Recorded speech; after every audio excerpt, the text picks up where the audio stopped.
Jemaah rahimani wa rahimakumullah, ini adalah sesi kedua dari menjelaskan kitab Al-Manzumah Al-Haiyah fi Aqidah Ahlussunnati wal Jamaah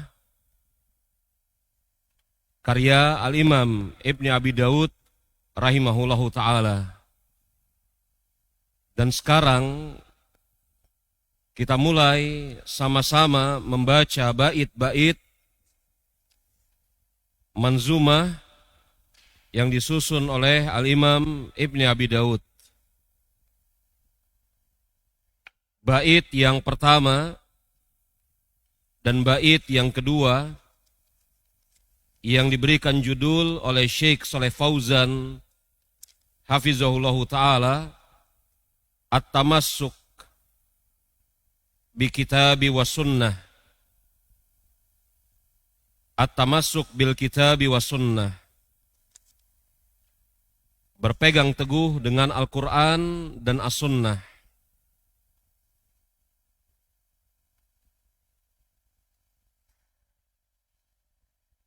An-Nazim berkata, Tamassak bihablillahi wattabi huda walataku bid'iyan la'allaka tuflihu.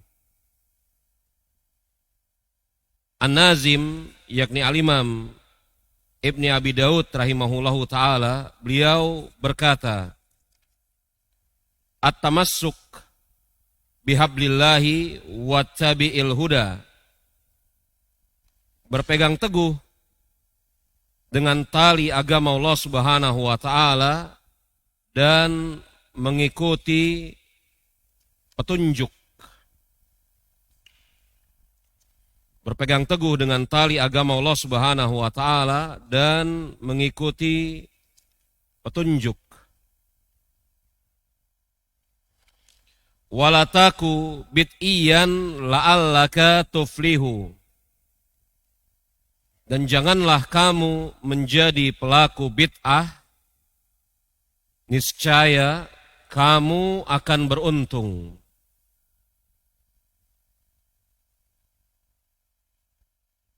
Jadi bait yang pertama ini, yakni Al-Imam Ibni Abi Daud memulai manzumah dengan perintah untuk berpegang teguh kepada syariat agama Allah Subhanahu wa ta'ala, kepada Al-Quran dan As-Sunnah. Ini sebagaimana Allah Subhanahu wa ta'ala berfirman di dalam surat Ali Imran ayat yang ke-103. Wa'tasimu bihablillahi jami'an wala tafarraqu. Dan hendaklah kalian seluruhnya berpegang teguh dengan tali agama Allah Subhanahu wa ta'ala dan janganlah kalian berpecah belah. Allah Subhanahu wa ta'ala memerintahkan kaum muslimin untuk berpegang teguh dengan tali agama Allah Subhanahu wa ta'ala. Dan siapa yang berpegang teguh dengan tali agama Allah Subhanahu wa ta'ala, maka akan terjauhkan dari perpecahan. Wala tafarraqu. Dan janganlah kalian berpecah belah. Syekh Shalih Fauzan hafizahullahu ta'ala ketika menjelaskan ayat ini, wa'tasimu bihablillahi jami'an wala tafarraqu, Syekh mengatakan, fala yahsulul ikhtilafu wal iftiraku illa bisababi adami tamassuk bi kitabillahi wa sunnati rasulillahi sallallahu alaihi wasallam.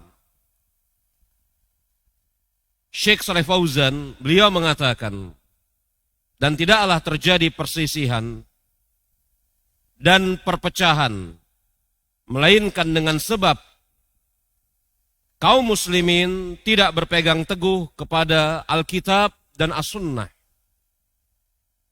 dan tidaklah terjadi perselisihan maupun perpecahan kecuali dengan sebab kaum muslimin tidak berpegang teguh dengan Alkitab, dengan As-Sunnah.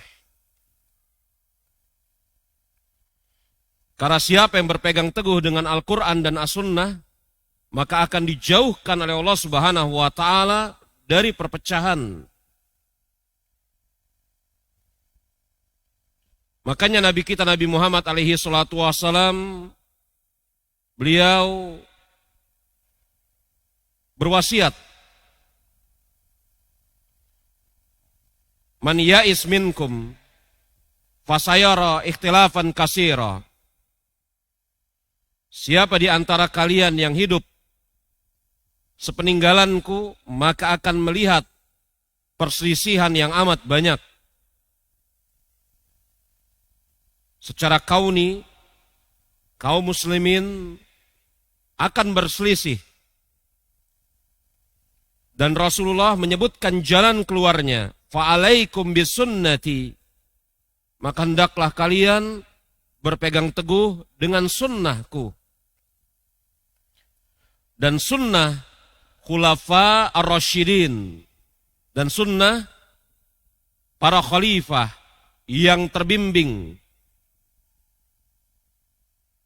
Min ba'di, sepeninggalanku, tamassaku biha wa'adu alaiha binawajis. Pegang teguhlah sunnahku dan sunnah khulafaur rasyidin tersebut, dan gigit kuat-kuat dengan geraham-geraham kalian. Hadis ma'ruf, maklum, dikeluarkan oleh Imam Abu Daud, Imam Tirmizi, dan yang lainnya. Berpegang teguh dengan tali agama Allah Subhanahu wa Ta'ala, yakni Al-Quran dan As-Sunnah, wattabi huda, dan ikutilah petunjuk. Petunjuk adalah apa yang dibawa oleh Rasulullah SAW. Maka para ulama ketika mensyarah ucapan Al-Imam bihablillah ay Al-Quran, yakni Al-Quran. Sedangkan wattabi'il huda ay as-sunnah, sunnah Rasulullah. Jadi al-huda di sana yang artinya petunjuk, tetapi dijelaskan oleh para ulama yang dimaksud huda di dalam bait syair tersebut adalah as-sunnah. Karena Allah Subhanahu wa Ta'ala berfirman dalam surat At-Taubah ayat yang ke-33, huwallazi arsala rasulahu bil huda wa dinil haq. Allah Subhanahu wa Ta'ala telah mengutus Rasulnya dengan membawa petunjuk dan agama yang benar. Petunjuk yang dibawa oleh Rasulullah adalah sunnah beliau.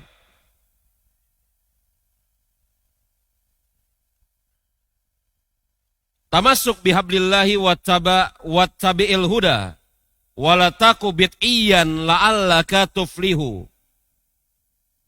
Dan janganlah kalian menjadi seorang yang melakukan perbuatan bid'ah. Dan janganlah kamu menjadi pelaku bid'ah. Maka niscaya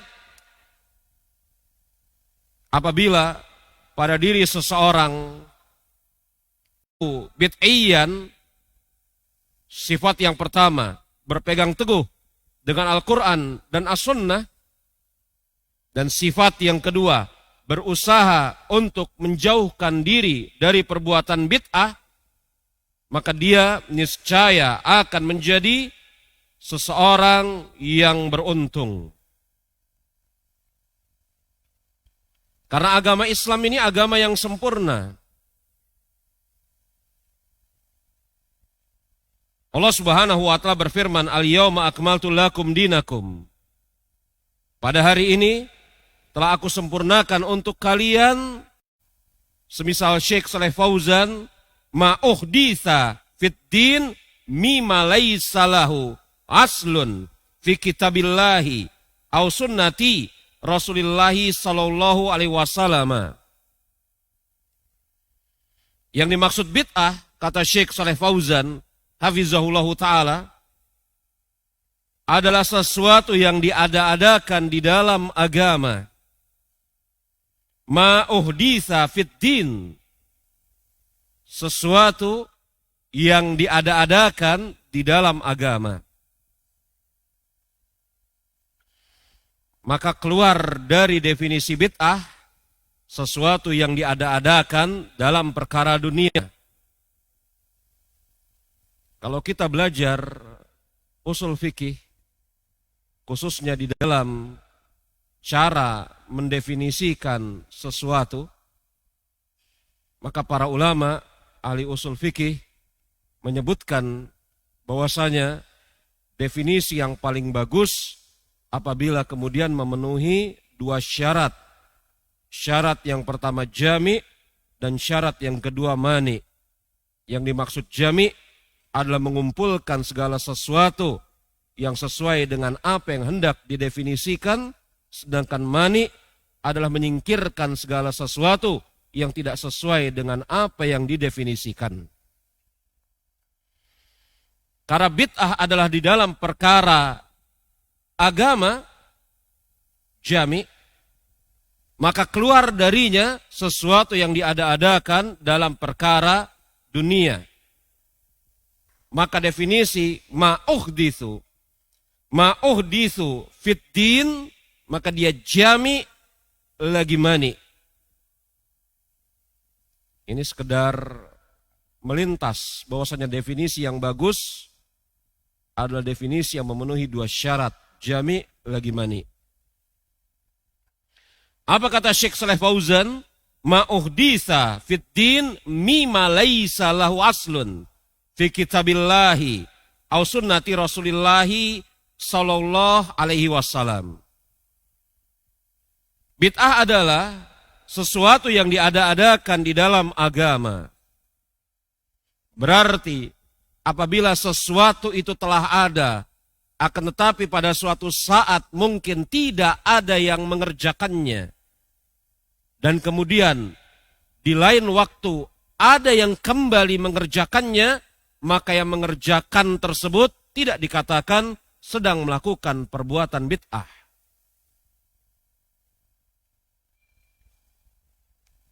Karena pada hakikatnya ada disyariatkan, tetapi kemudian kaum muslimin mungkin lalai untuk mengerjakannya.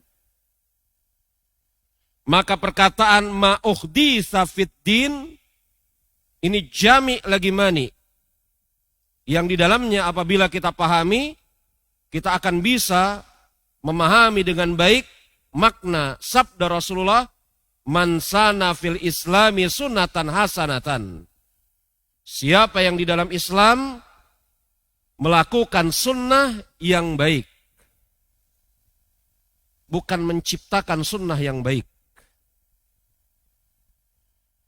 Mima laisa lahu aslun fi kitabillahi au sunnati Rasulillahi sallallahu alaihi wasallam.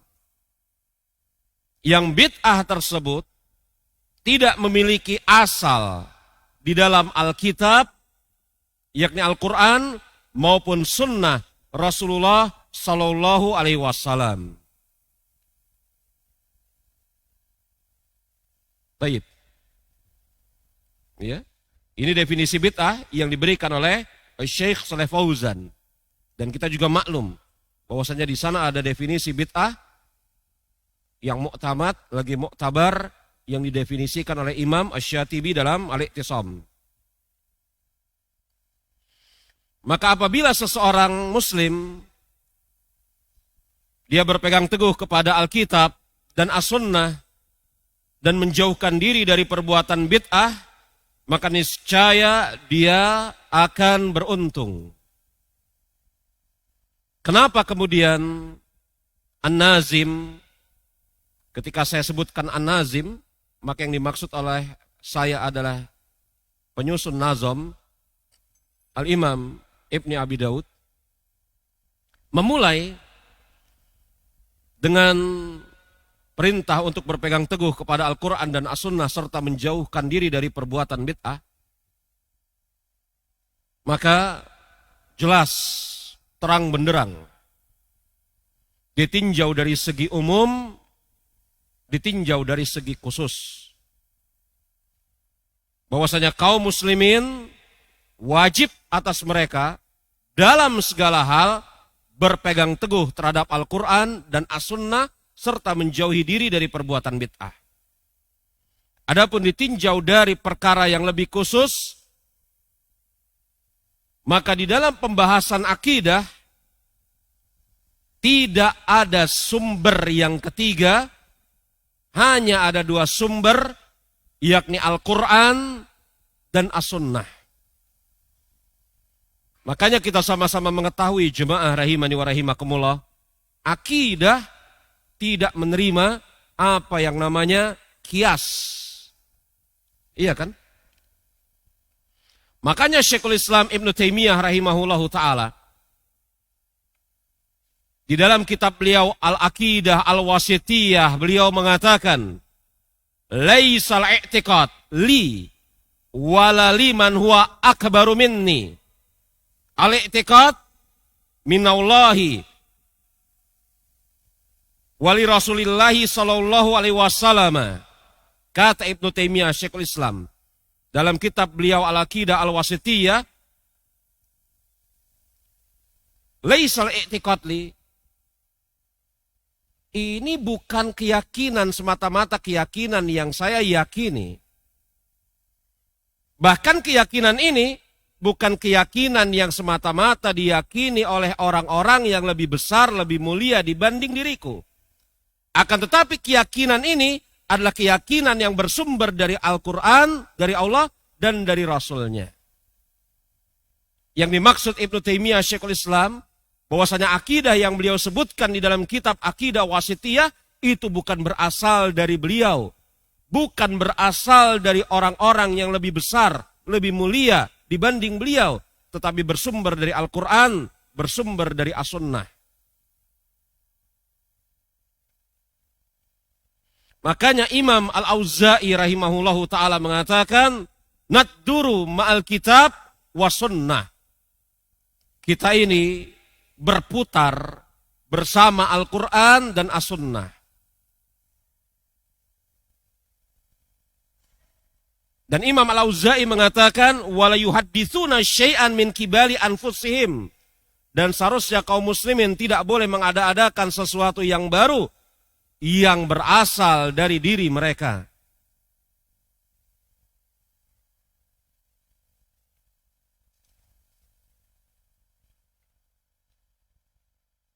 Jemaah rahimani wa rahimakumullah, sebagian orang ada yang kemudian menganggap baik suatu perbuatan yang tidak ada dalilnya dari Al-Quran dan As-Sunnah dengan alasan kami hendak mencari ridho Allah Subhanahu wa ta'ala. Sebagian orang ada yang menganggap baik perbuatan yang diada-adakan, padahal perbuatan tersebut tidak terdapat dalil dari Al-Quran maupun As-Sunnah. Dan mereka menganggap baik tersebut beralasan kami hendak mencari keridhaan Allah Subhanahu wa ta'ala. Atau karena kami hendak mencari keridhaan Allah Subhanahu wa ta'ala, maka perbuatan ini baik. Padahal perbuatan tersebut tidak pernah disyariatkan. Maka jemaah rahimani wa rahimakumullah, Syekh Shalih Fauzan, kalau ucapan Syekhul Islam Ibn Taimiyah, ucapan Imam Al-Auza'i tadi, ya, itu saya nukil dari syarahnya Syekh Abdul Razak. Syekh Shalih Fauzan membantah syubhat seperti ini. Kata Syekh Shalih Fauzan, wa nasara la ma'ahdatsu rahbaniyata. Saya langsung bacakan saja terjemahannya. kaum Nasrani, ketika mereka mengada-adakan sistem kerahiban di dalam agama mereka, yakni tidak menikah. Kaum Nasrani, ketika mengada-adakan sistem kerahiban di dalam agama mereka, yakni mereka tidak menikah, ya. Ketika kemudian mereka ditanya, apa yang menyebabkan kalian melakukan hal seperti ini? Maka mereka menjawab, sebagaimana Allah Subhanahu wa Ta'ala sebutkan alasan mereka mengada-adakan kerahiban di dalam sistem peribadatan agama mereka. Allah Subhanahu wa Ta'ala mengkisahkan mereka menjawab apa? Illa ibtigha'a ridwanillahi.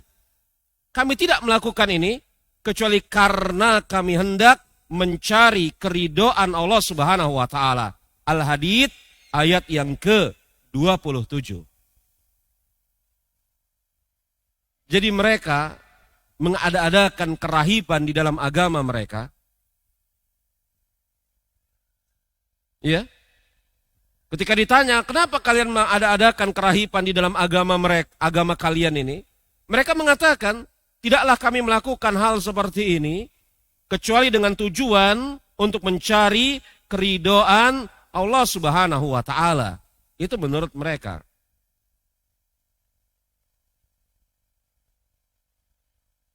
Maka Allah Subhanahu wa Ta'ala cela mereka.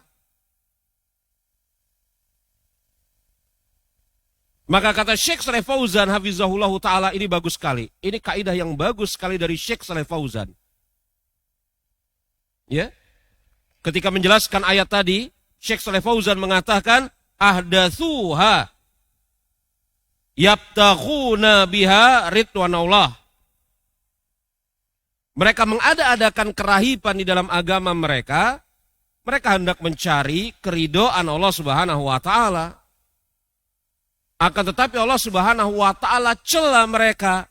Kaidah bagus sekali. Apa kata Syekh Shalih Fauzan? Fahaza dalilun alla ana ibrata bid dalil la bimaqasidihi wa niyati faqat. Bagus sekali, Allahu Akbar. Bagus sekali ucapan Syekh Shalih Fauzan. Apa kata Syekh Shalih Fauzan? Fahaza dalilun, ini merupakan suatu dalil. Ala anna ibrata bid dalil, ini merupakan suatu petunjuk bahwasanya yang dianggap itu adalah dalil labil maqasidi wa niyati faqat. Yang dianggap itu adalah dalil Al-Quran dan As-Sunnah. Apakah Al-Quran dan As-Sunnah telah mensyariatkan atau tidak? Itu yang dianggap. La bimaqasidi wa niyati faqat. Bukan semata-mata maksud dan niat. Yakni yang teranggap itu dalil. Apakah Al-Quran dan As-Sunnah menjelaskannya, mensyariatkannya. Itu yang teranggap. Bukan semata-mata maqasid, tujuan, maksud. Bukan semata-mata niat. Maka semata-mata niat dan maksud baik tidaklah kemudian selalu menunjukkan perbuatan tersebut pasti benar. Kira-kira seperti itu yang diinginkan oleh Syekh Shalih Fauzan. Fahaza dalilun ala ana ibrata bid dalil wala bil maqasidi wa niyati faqat.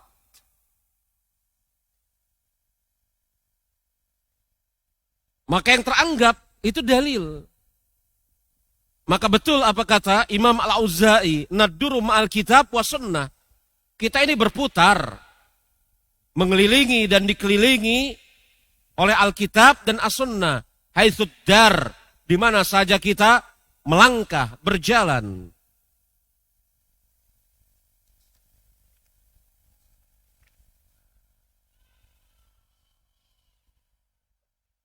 Kemudian dikatakan, ya, La'allaka tuflihu, niscaya kalian akan beruntung. Al-falah, kata para ulama, adalah katsirun khair wan nailu sa'adah. Yang namanya al-falah adalah kebaikan yang sangat banyak dan kebahagiaan yang didapat. Jadi makna al-falah itu apa? Makna al-falah adalah kasratul khair wan nailus sa'adah. Jadi al-falah maknanya adalah kasratul khair, kebaikan yang sangat banyak, wan nail sa'adah, dan kebahagiaan yang didapatkan.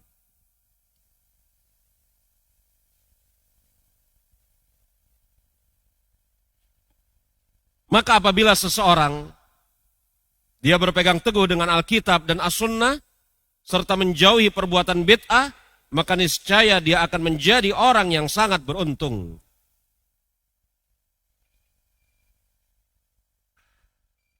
Bait yang kedua. Wadin bi kitabillahi wa sunnanillati atat an rasulillahi tanju wa tarbahu. Wadin bi kitabillahi wa sunnanillati, beragamalah dengan dasar Alkitab dan sunnah. Sunan jamak dari sunnah. Dan beragamalah dengan Alkitab dan sunan yang. Alati itu yang ya.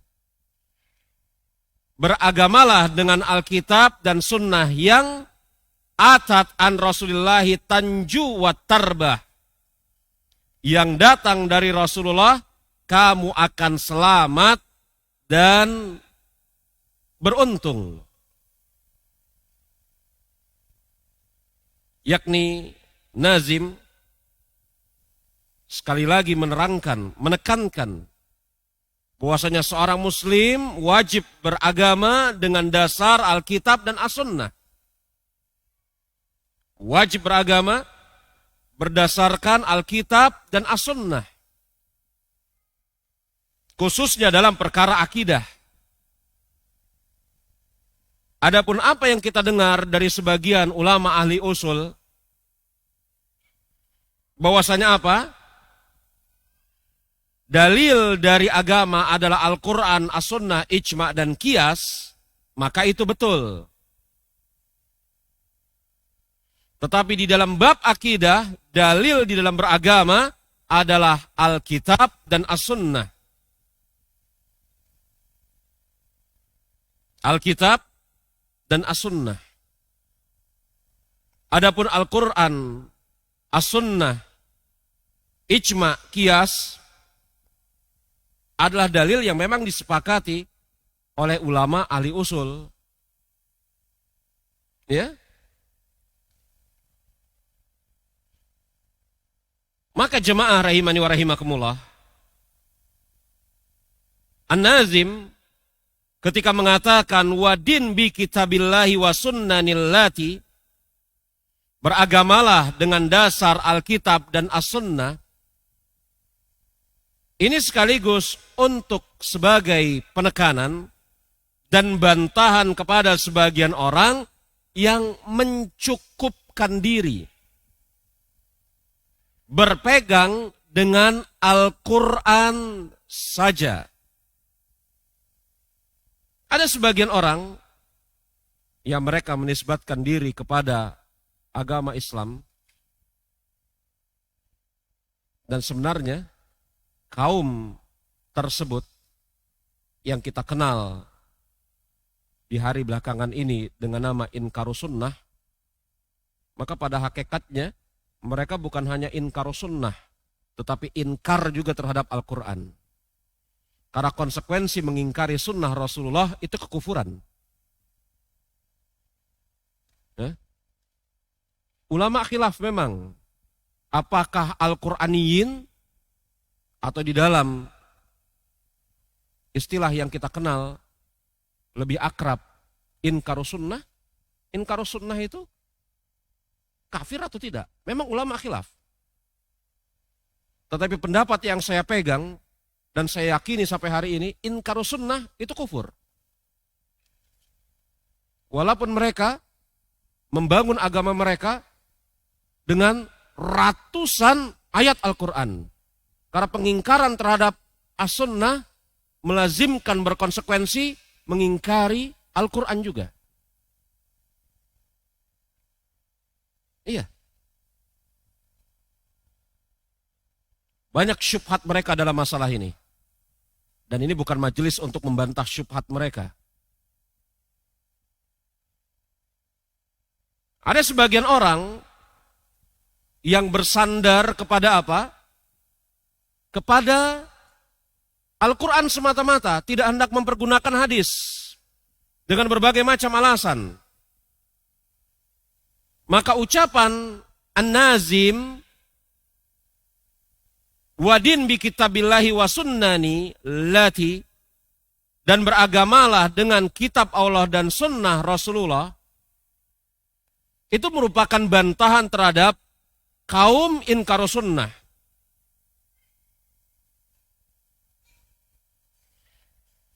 Yang zahir, Allahu a'lam bishawab, ini mesti kita tanyakan langsung kepada Syekh Saleh Fauzan mestinya ya. Syekh Saleh Fauzan pun nampak di sisi saya. Beliau adalah orang yang termaksud ulama yang mengkufurkan inkarus sunnah. Saya bacakan ucapan Syekh Saleh Fauzan. Fahaulai kadzabu fi qaulihim. Mereka itu, kaum inkarus sunnah. Di satu sisi mereka mengingkari sunnah Rasulullah. Di satu sisi mereka mengatakan kami beriman kepada Al-Quran. Apa kata Syekh Saleh Fauzan? Fahaulai kadzabu fi qaulihim. Mereka itu dusta di dalam ucapan mereka. Apa ucapan mereka? Na'malu bil Quran. Kita beramal dengan Al-Quran, yakni kita nggak perlu hadis. Nggak perlu hadis. Kita beramal aja dengan Al-Quran. Kita nggak perlu hadis. Na'malu bil Quran. Kata Syekh Saleh Fauzan hafizahullah ta'ala, bagaimana mereka bisa mengamalkan Al-Quran lama atau sunnah? Bagaimana mereka bisa mengamalkan Al-Quran apabila bersamaan dengan itu di satu saat bersamaan mereka menyingkirkan as-sunnah? Bagaimana mereka bisa mengamalkan Al-Quran pada saat yang bersamaan mereka menyingkirkan as-sunnah? Maka ucapan An-Nazim wadin bi kitabillahi wa sunnani ini memiliki dua aspek. Aspek yang pertama kembali menegaskan kandungan dari bait yang pertama, dan aspek yang kedua untuk membantah kaum inkarus sunnah yang mengingkari seluruh sunnah Rasulullah. Kemudian allati atat an Rasulillahi tanju wa tarbah. Beragamalah dengan dasar Alkitab dan As-Sunnah yang datang dari Rasulullah. Kamu akan selamat dan beruntung. Cermati baik-baik. Di bait yang kedua ada lafaz atat yang datang dari sisi Rasulullah. Yang datang dari sisi Rasulullah Sallallahu Alaihi Wasallam. Yang kata Syekh Saleh Fauzan hafizahullahu ta'ala, lafaz atat di sini menunjukkan apa? Segala sesuatu yang memang betul bersumber dari sisi Rasulullah Sallallahu Alaihi Wasallam. Tidak membedakan apakah sunnah itu mutawatir, apakah sunnah itu ahad. Ahlussunnah wal jamaah di dalam beramal dengan Al-Quran, saya ulangi ucapan saya. Ahlussunnah wal Jamaah ketika beramal dengan sunnah Rasulullah, mereka tidak membedakan apakah sunnah tersebut, hadis tersebut mutawatir, ataukah hadisnya ahad. Ini mazhab ahlu hadis. Dan telah kita sebutkan kemarin, bahwasanya Imam Ibn Abi Daud ini, akidahnya, akidah salafus soleh, ala mazhab ahlul hadis. Orang yang mengerti hadis, yang paham, yang hafal puluhan, ratusan ribu hadis. Beliau hanya mempersyaratkan beramal dengan sunnah kapan? Atat ketika sunnah tersebut absah datangnya dari sisi Rasulullah. Tidak kemudian, kita dalam bab akidah menggunakan hadis mutawatir. Adapun hadis ahad tidak kita pergunakan di dalam bab akidah. Ini bid'ah Mu'tazilah. Dan orang-orang yang terpengaruh dengannya.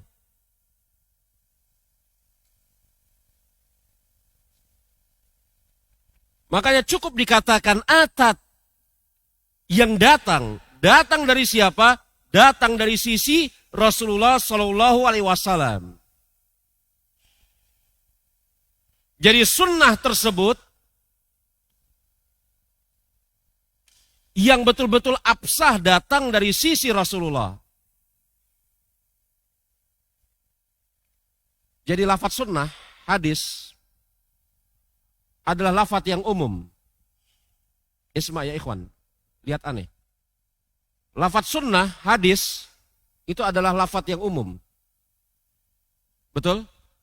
Di dalamnya ada hadis mursal, ada hadis munqati, ada hadis maqtu, macam-macam. Hadis mursal yang diriwayatkan tabi'in langsung kepada Rasulullah. Hadis munqati, ada yang terputus sanadnya. Hadis yakni apa? Maqtu dan seterusnya. Iya. Maka apakah hadis mursal boleh dijadikan landasan dalam bab akidah? Maka jawabannya tidak. Karena yakni apa? An-Nazim ketika mengatakan sunnah, hadis-hadis allati yang atat Rasulullah, atat an Rasulullah, sunan hadis-hadis yang datang dari sisi Rasulullah. Berarti absah sanadnya sampai ke Rasulullah. Bukan hadis mursal, bukan hadis munqati, bukan hadis syadz, bukan hadis lemah, apalagi hadis palsu dijadikan landasan di dalam beragama. Apalagi dijadikan landasan di dalam bab akidah. Hadis tersebut atat ani Rasulillahi Sallallahu Alaihi Wasallam. Memang betul-betul terbukti sah munculnya dari sisi Rasulullah.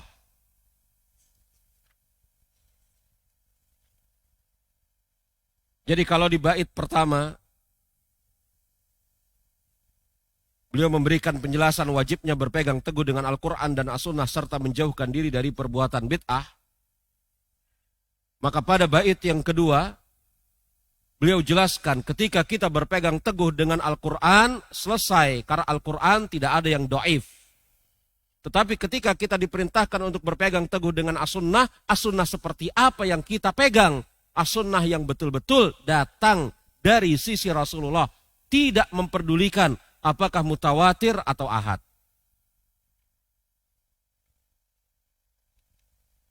Taib.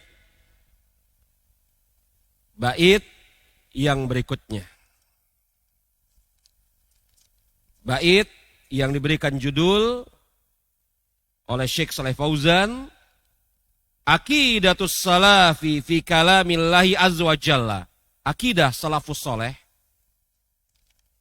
di dalam masalah kalam Allah Subhanahu wa taala. Akidah salafus soleh di dalam masalah kalam Allah Subhanahu wa taala. Bait yang ketiga, waqul ghairum mahlukin kalamu malikina bizalika dana atkiya'u wa afsahu. Waqul, dan katakanlah. Dan katakanlah. Maksudnya, Ahlussunnah wal Jamaah memiliki keyakinan seperti ini. Jadi bukan dikatakan apa? Katakanlah, cukup hanya sekedar mengatakan. Ketika seseorang mengatakan Al-Quran kalam Allah bukan makhluk, tetapi hatinya tidak meyakini apa yang dia ucapkan, maka kata-kata tersebut nggak bermanfaat. Bukankah begitu? Karena terminologi Al-Quran dan kalam salaf, terminologi Al-Quran, As-Sunnah dan kalam salaf, ketika kemudian dikatakan kul, katakanlah, maka termaksud imani. Betul.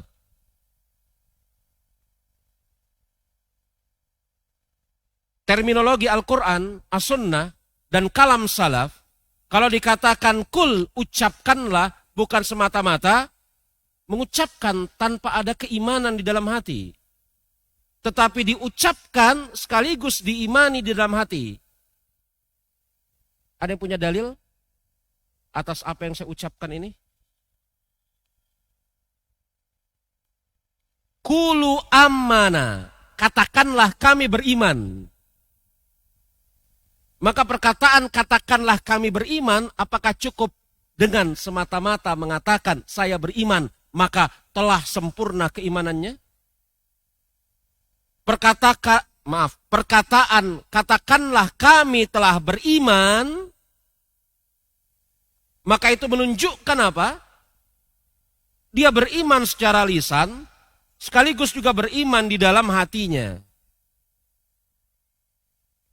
Makanya kalau kemudian kita buka misalnya kitab para ulama, ketika menjelaskan keimanan, iman adalah apa? Ucapan lisan, amal anggota badan, dan ucapan hati. Antum pernah ketemu yang model kayak gini? Hah? Pernah ketemu? Iman adalah ucapan lisan, perbuatan anggota badan, dan niat. Ya, ada sebagian di antara mereka mengatakan iman adalah ucapan dan perbuatan. Ucapan hati dan ucapan lisan. Dan perbuatan anggota badan. Sebagian ikhwan ada yang heran, bingung. Apa yang dimaksud ucapan hati di dalam terminologi iman?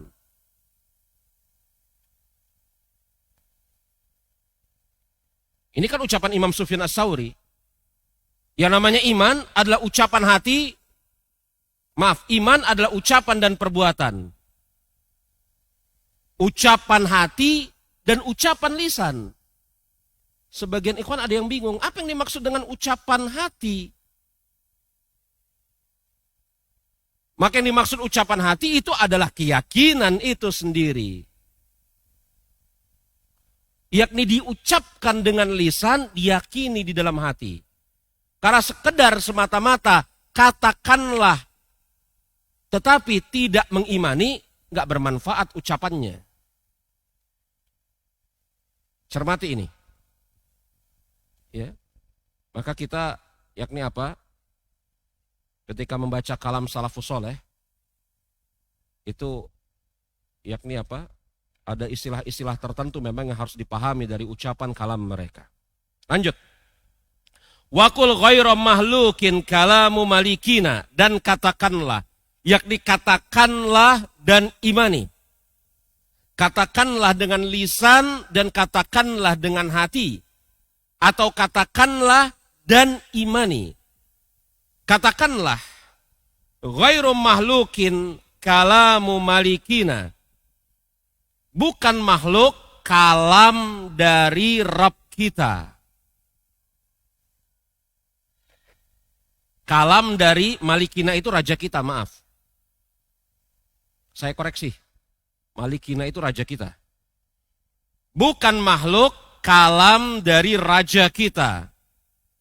Bizalika dana'at kiya'u wa afsahu. Yang dengan itu, yang dengan ucapan dan keyakinan Al-Quran kalam Allah bukan makhluk. Yang dengan itu orang-orang yang bertakwa memiliki keyakinan wa afsahu, dan ucapan mereka ucapan yang afsahu, fasih. Jadi apa ikhwan? Dalam masalah ini ucapan Al-Quran kalam Allah bukan makhluk adalah ucapan yang terbaik dan ucapan yang paling fasih. Karena kenapa? Karena nanti ada ahlul bid'ah yang kemudian menyerang keyakinan Ahlussunnah dalam masalah ini dengan apa? Misalnya wafzi, dengan lafzi. Bagaimana dengan lafaz saya? Lafaz saya ketika membaca Al-Quran itu apa?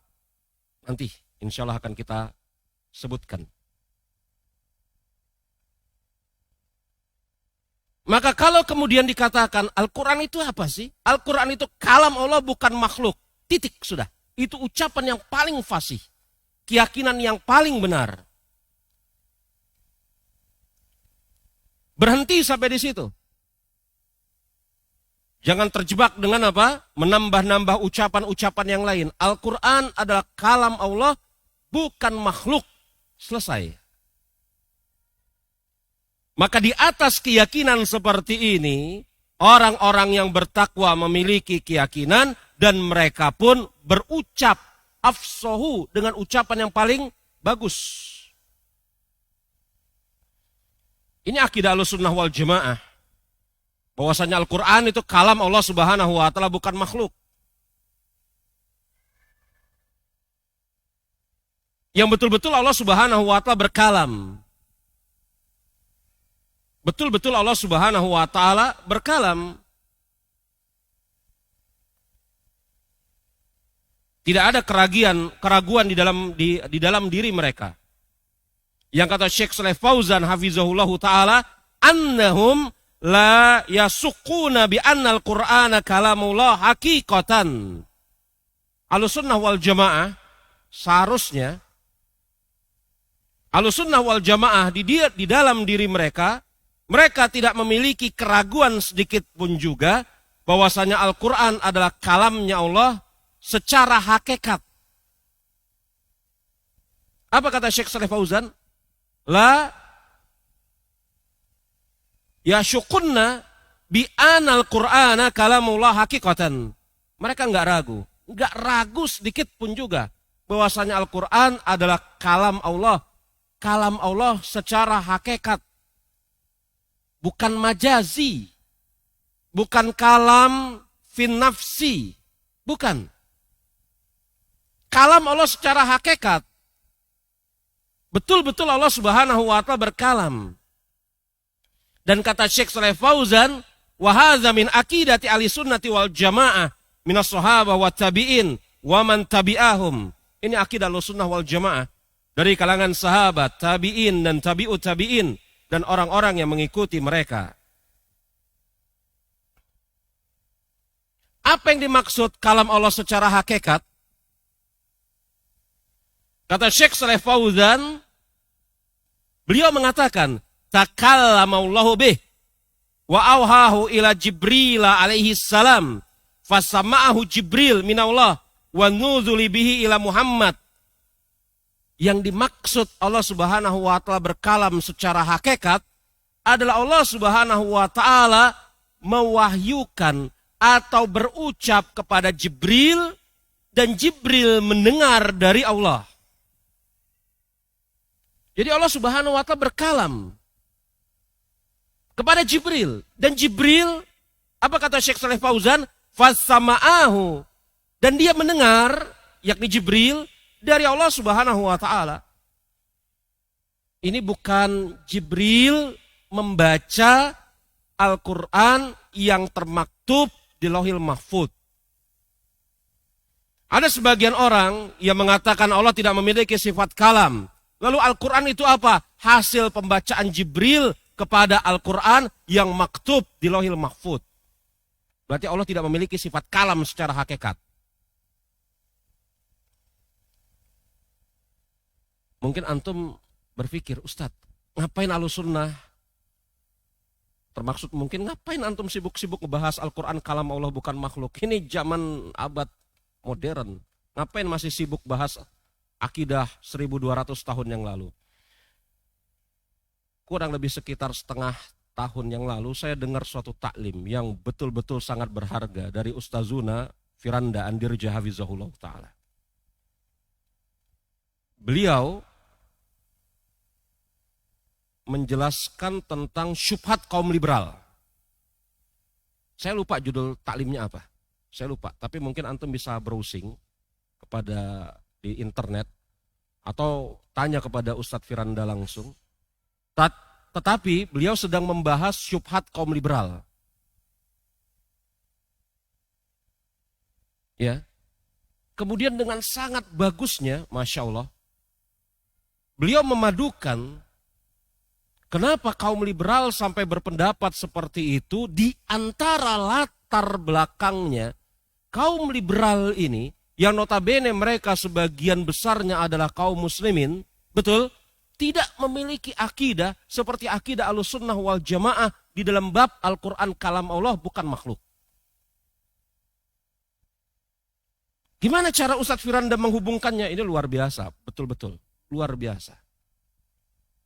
Makanya nasihat saya kepada antum, kalau Ustadz Firanda datang ke sini, ke kota kita ini, ya, minta beliau duduk untuk mengajar materi-materi yang ya bukan sekedar dalam tanda kutip materi tablik akbar ataupun semisalnya. Luar biasa, saya mendengar itu seakan-akan saya mendapatkan ghanimah, harta rampasan perang.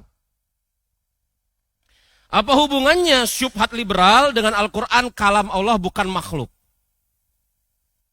Coba antum perhatikan, tidak ada satupun seorang sunni salafi yang menjadi corong liberal. Sah? Hah? Lalu apa urusannya syubhat liberal dengan Al-Quran makhluk? Karena jemaah, keyakinan selain keyakinan Ahlussunnah wal Jamaah dalam bab Al-Quran kalam Allah bukan makhluk, sebagian di antara mereka mengatakan Al-Quran bukan kalamnya Allah. Tetapi apa? Apa yang diperoleh oleh Jibril dari proses penafsirannya terhadap kalamnya Allah. Bukan kalamnya Allah sendiri. Allah tidak berkalam secara hakiki. Tetapi apa yang didapatkan Jibril dari penafsirannya terhadap firman Allah. Di titik ini aja bingung gimana cara memahaminya. Kemudian Jibril bawa kepada Nabi Muhammad alaihi salatu wassalam. Berhubung Al-Quran bukan kalam Allah menurut versi mereka, maka yang disampaikan oleh Jibril adalah hasil penafsiran Jibril yang didengar oleh Rasulullah dan Rasul tafsirkan sesuai dengan keadaan zamannya pada saat itu. Maka Al-Quran bukan kalam Allah, tapi hasil penafsiran Jibril atau hasil penafsiran Rasulullah yang sesuai dengan keadaan zaman pada saat itu. Nah, berhubung Al-Quran bukan kalam Allah, tapi hasil penafsiran terhadap kalam nafsihnya Allah, maka sah juga kalau kemudian Al-Quran pada hari ini ditafsirkan sesuai dengan konteks kekinian zaman. Bukankah begitu syubhat liberal? Hah? Itu luar biasa. Saya jelek menyampaikannya apa yang disampaikan oleh guru kita Ustadz Firanda. Antum dengar sendiri deh. Tapi kira-kira seperti itu. Apa yang disampaikan Ustadz Firanda. Karena Al-Quran itu bukan kalam Allah. Tetapi hasil penafsiran Jibril terhadap kalam nafsihnya Allah. Dan kemudian Rasul kita mendengar kalamnya tersebut. Maaf, Rasul kita mendapatkan wahyu yang sesuai pada zaman tersebut. Rasul tafsirkan kembali. Berarti tidak terlarang menafsirkan Al-Quran sesuai dengan konteks kekinian. Itu syubhat liberal. Maka masuk dari situ apa? Tafsir hermeneutik, tafsir ini, tafsir itu. Bagus, bagus sekali. Yakni beliau, Al-Ustadz Firanda, membongkar apa? Syubhat kaum liberal. Seingat saya di dalam ceramah itu beliau membongkar 3 syubhat liberal. Bagus sekali. Iya. Jadi kata Syekh Shalih Fauzan, Allah Subhanahu wa taala berkalam kepada Jibril. Dan Jibril sebagai Ruhul Amin, terpercaya, betul? Tidak menambah, tidak mengurangi apa yang dia dengar dari kalamnya Allah. Dia sampaikan kepada Rasulullah. Bukan penafsiran Jibril terhadap kalamnya Allah. Kalau penafsiran bisa meleset. Kalau kemudian dikatakan Al-Quran itu adalah penafsiran Jibril, itu bukan Al-Quran.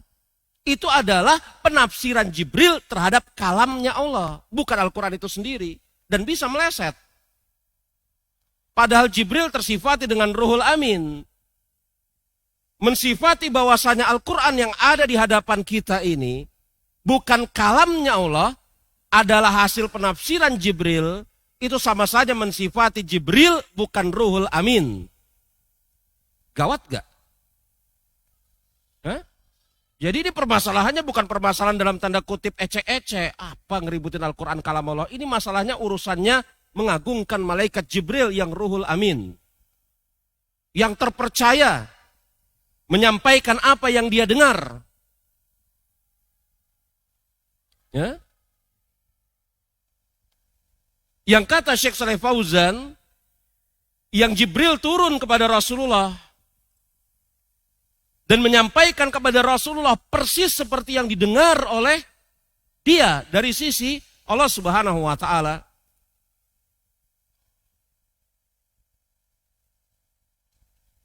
Al-Quran kalam Allah, bukan makhluk.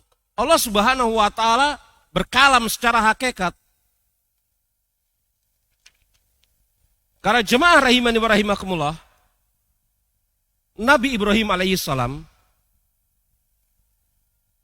ketika mendebat kaumnya yang menjadikan berhala-berhala dari patung, benda mati sebagai Tuhan sesembahan. Nabi Ibrahim kan mendebat kaumnya. Yang kaumnya ini menjadikan benda mati sebagai sesembahan. Apa kata Nabi Ibrahim alaihissalam kepada kaumnya, khususnya kepada bapaknya, ya abati lima ta'budu ma la yasma'u wa la yubsiru wa la yughni anka syai'an. Wahai bapakku, kenapa engkau menyembah sesuatu yang tidak bisa mendengar, tidak bisa melihat, dan tidak bisa memberikan apa-apa kepadamu sedikit pun juga. Jadi Nabi Ibrahim alaihissalam mendebat kaumnya, khususnya bapaknya, yang menjadikan sesuatu yang tidak bisa mendengar, tidak bisa melihat, tidak bisa memberi sebagai sesembahan. Yakni apa? Sesuatu yang tidak bisa melihat, sesuatu yang tidak bisa mendengar, sesuatu yang tidak bisa memberikan apapun juga, begitu ya, maka tidak layak jadi sesembahan. Ustadz, iya, kan antum lagi bicara kalam, betul? Apa urusannya dengan melihat dan mendengar? Karena pembicaraan tentang sifat itu bab yang satu. Ketika berbicara tentang kalam Allah, Allah berkalam sesuai dengan keagungan dan kemuliaannya. Itu sama saja ketika kita misalnya berbicara, Allah Subhanahu wa ta'ala maha mendengar sesuai dengan keagungan dan kemuliaannya. Sama juga dengan Allah Subhanahu wa ta'ala maha melihat sesuai dengan keagungan dan kemuliaannya. Karena pembicaraan tentang bab sifat itu satu.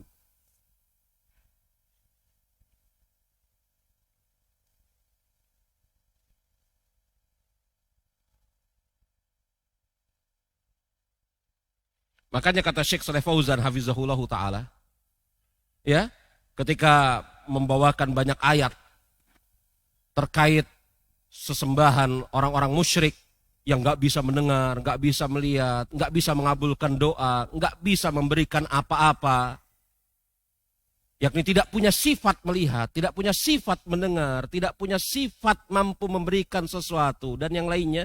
Kata Syekh Shalih Fauzan, annalazi la yatakallam la yasluhu lirububiyah wal ilahiyah li'ana naqisun kaifa ya'muru wa kaifa yanha wa kaifa yudabbir wa haula la yatakallam. Kata Syekh Shalih Fauzan, ini dalil logika yang kuat sekali. Dalil logika yang kuat sekali. Bahwasanya yang tidak bisa bicara tidak layak untuk, yakni apa? Mendapat predikat rububiyah. Yang tidak bisa bicara itu tidak layak untuk digelari sebagai sesuatu rububiyah, sesuatu uluhiyah. Karena yang tidak bisa bicara li'annahu nakisun, yang nggak bisa bicara itu yakni apa? Nakis, kurang, nggak sempurna. Kaifa ya'muru wa kaifa yan. Bagaimana caranya dia bisa memerintah, bagaimana caranya dia bisa melarang kalau dia tidak bisa bicara?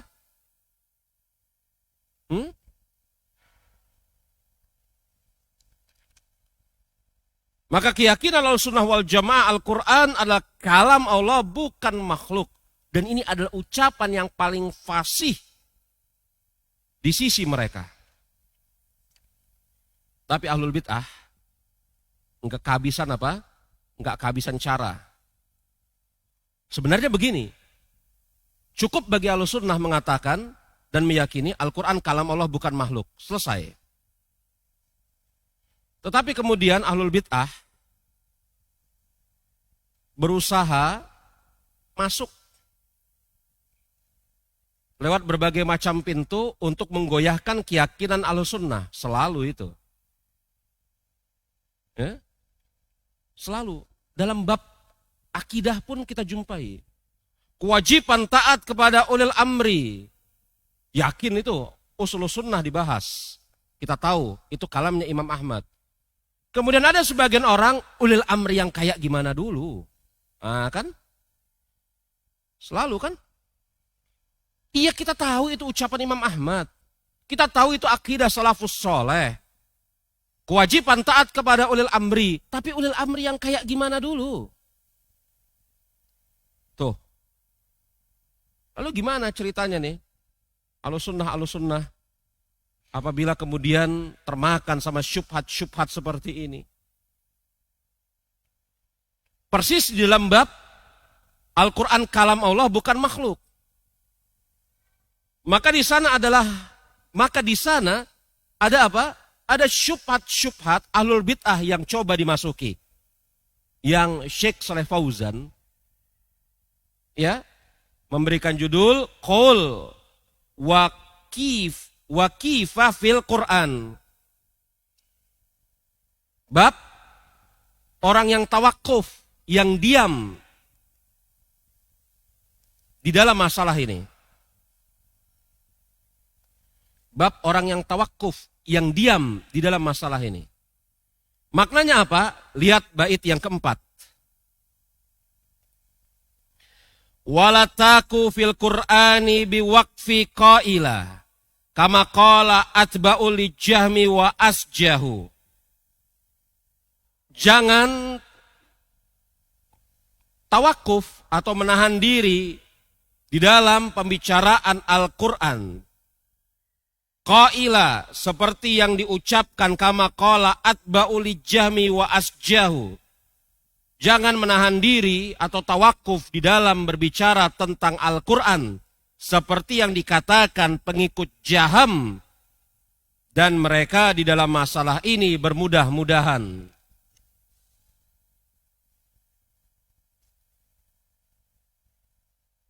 Jadi apa? Ada sebagian orang, udahlah, nggak penting masalah ini. Kita urus saja masalah yang lain. Atau Al-Quran itu kalam Allah atau bukan sih? Al-Quran itu kalam Allah atau bukan? Saya abstain dalam masalah ini.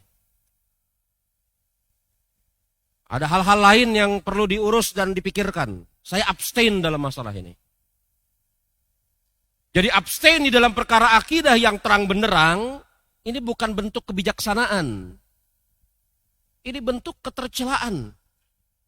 Ada sebagian orang yang memilih abstain.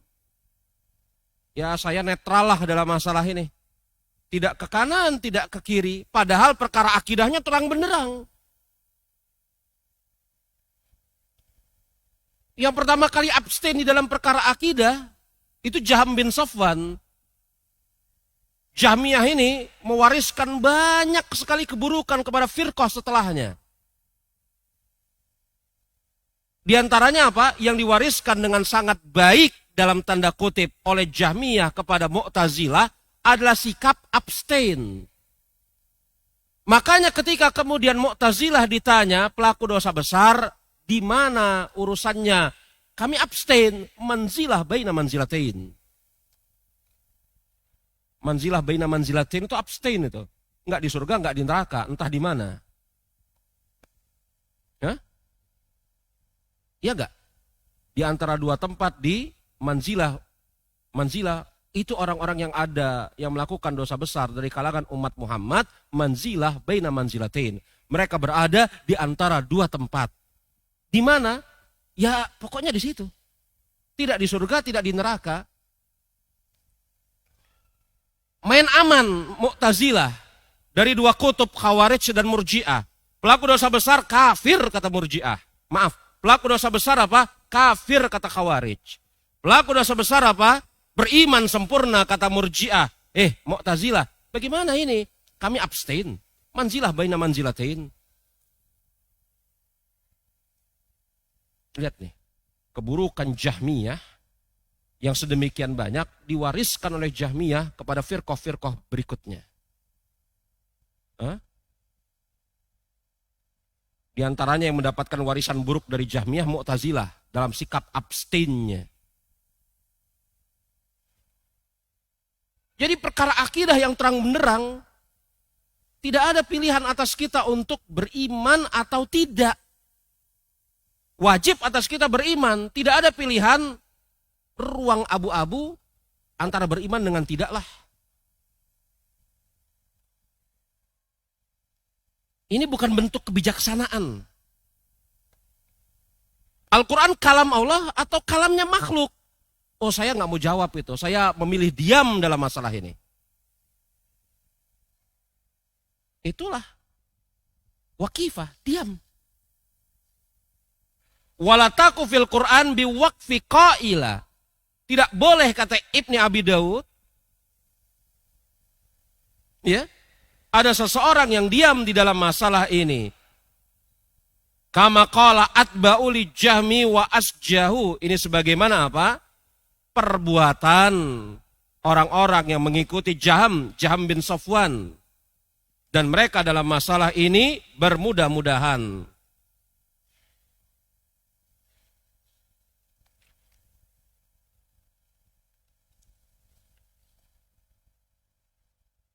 Ya. Jadi tawakuf dalam masalah ini nggak boleh. Selesai itu. Dibantah oleh para ulama. Maka awalnya jemaah ikhwan, apa yang dikatakan oleh para ulama kita mutaqaddimin, mereka mengatakan Al-Quran kalam Allah. Begitu ya. Tapi kemudian muncul rombongan tawakuf ini. Al-Quran kalam Allah, iya. Lalu kalau yang ada di buku itu masa kalam Allah? Apa itu? Ya kami memilih diamlah, tawakuf. Maka kemudian disempurnakan oleh ulama berikutnya. Jadi perkataan Al-Quran kalam Allah bukan makhluk. Begitu. Secara lengkap tersebut, itu bukan sesuatu yang bersumber lafadznya dari Allah dan Rasulnya. Tetapi apa yang disimpulkan oleh para ulama Ahlussunnah wal Jamaah dalam masalah ini? Persis seperti iman bertambah, berkurang. Iman ini dan itu. Iya kan? Maklum ya. Awalnya ulama mutaqaddimin mengatakan Al-Quran kalam Allah. Hatta yasma'a kalam Allah. Itu tuh apabila ada orang-orang musyrik yang meminta perlindungan kepadamu, maka lindungilah dia sampai dia mendengar kalamnya Allah, yakni Al-Quran. Berarti Al-Quran kalam Allah. Titik. Awalnya sampai situ. Ahlussunnah berkeyakinan sampai di situ. Muncul kaum tawakuf yang mencoba memasukkan apa? Syubhat. Maka kemudian Al-Quran kalam Allah supaya kaum tawakuf ini berhenti syubhatnya. Al-Quran kalam Allah disempurnakan lagi dengan apa? Bukan makhluk. Selesai. Betul. Tapi muncul lagi syubhat berikutnya. Ini menunjukkan kepada kita sebagai seorang muslim Ahlussunnah. Yang pertama, wajib mengetahui akidah Ahlussunnah wal Jamaah secara benar. Ini yang pertama. Betul? Dan yang kedua, bersamaan dengan itu, setelah mengetahui akidah Ahlussunnah wal Jamaah dengan benar, dan keyakinan tersebut telah mantap, kita lengkapi dengan mengetahui syubhat ahlul bid'ah, dan bagaimana cara membantahnya. Dan yang ketiga, setelah itu kita berusaha untuk terus-menerus mengupgrade diri. Karena kebenaran itu cuma satu, sedangkan kebatilan muncul terus dari berbagai macam cara dan dengan berbagai macam corak. Famaza ba'dal haqilat dolal. Tidak ada setelah kebenaran, melainkan kesesatan, kesesatan, kesesatan, dan seterusnya. Ya, pada zaman Ats-Tsauri, Al-Auza'i, Al-Quran kalam Allah, titik, selesai. Muncul pada zaman Imam Ahmad, orang-orang yang tawakuf, Imam Ahmad sempurnakan Al-Quran kalam Allah bukan makhluk, selesai. Tapi setelah zaman Imam Ahmad, Ibni Abi Daud adalah anak dari Imam Abu Daud murid dari Imam Ahmad. Jadi generasi setelahnya, seperti yang kita sebutkan semalam. Betul? Maka muncul orang-orang yang kemudian apa? Al-Quran kalam Allah bukan makhluk. Iya. Lalu bagaimana yang kamu ucapkan? Masa yang kamu ucapkan kalam Allah? Nah, masuk bid'ah baru, lafz Al-Quran. Lafaz ketika kita membacakan Al-Quran, itu kalam Allah atau makhluk sih? Ini periodenya begitu. Awalnya Al-Quran kalam Allah, selesai. Masuk kelompok tawakuf. Disempurnakan oleh Imam Ahmad, Al-Quran kalam Allah bukan makhluk. Masuk kelompok berikutnya. Kalau Al-Quran kalam Allah bukan makhluk, yang kamu tulis, masa kalam Allah? Masa ketika kamu mengucapkan Bismillahirrahmanirrahim, itu kalamnya Allah? Itu kan ucapan kamu. Sebagian Ahlussunnah, apalagi yang awamnya, terfitnah di dalam masalah ini. Bahkan off the record, sebagian ulama besar kaum muslimin pada saat itu sempat terfitnah. Dalam masalah, lafadzku ketika membaca Al-Quran ini apa? Begitu ya? Sebagian ulama besar kaum muslimin sempat terfitnah. Dan sempat ada yang dituduh.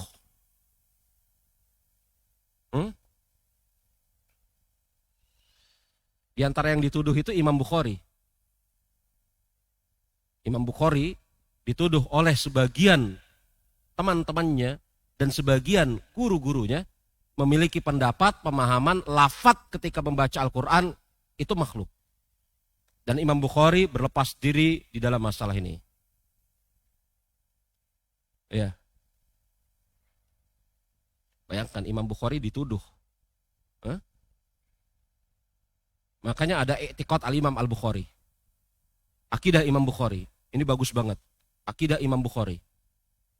Pertama kali Imam Bukhari ketika mengatakan menyusun kitab i'tiqad Imam Bukhari, beliau mengatakan saya bertemu dengan 1000 lebih ulama dari berbagai macam tempat. Dan mereka semuanya mengatakan Al-Quran kalam Allah bukan makhluk.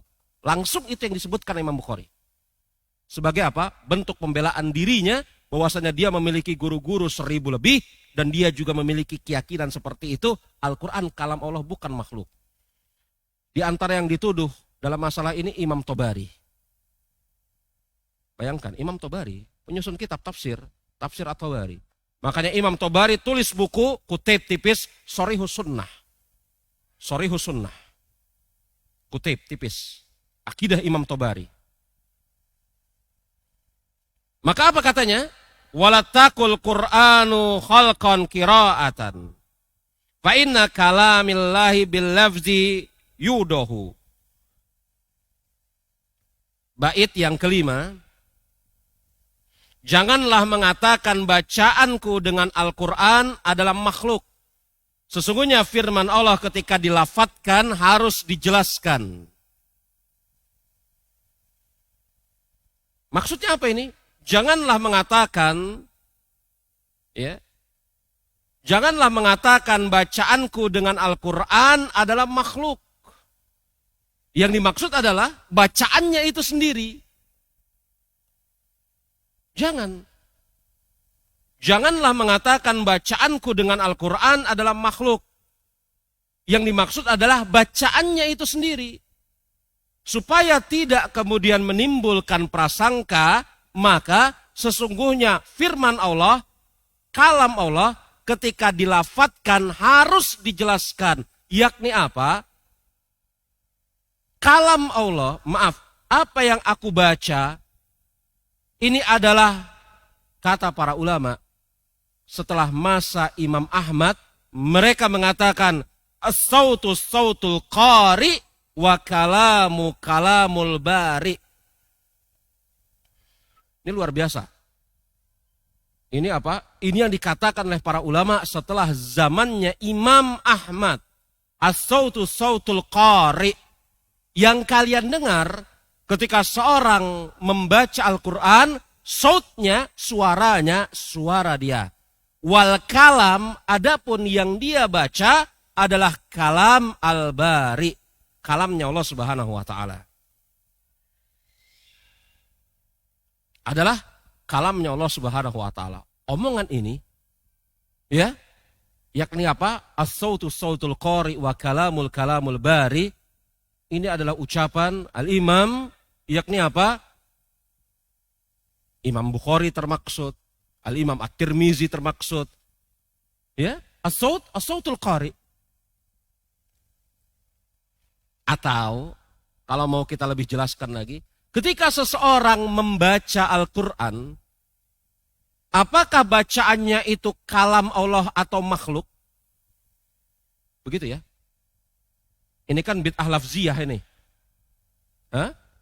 Kalau kemudian antum cermati tadi, sautnya sautul qari, kalamnya kalam bari. Tapi kalau pakai bahasa kita kesehariannya, ketika seseorang membaca Al-Quran, begitu, maka yang dia baca adalah kalam Allah. Adapun perbuatan ketika dia membaca dan suaranya, suara dia. Nah begitu. Maka apa? Dikatakan oleh Imam Ibni Abi Daud, maka ketika berbicara tentang lafzil Quran, itu harus dijelaskan. Bahwasanya lafadzku, suara yang Anda dengar, itu adalah suaraku, suara makhluk. Tetapi apa yang aku lafadzkan, apa yang aku baca, itu kalamnya Allah. Harus dijelaskan. Selesai. Jadi terpotong sudah. Ya, yang tawakuf berhenti, yang lafzi berhenti.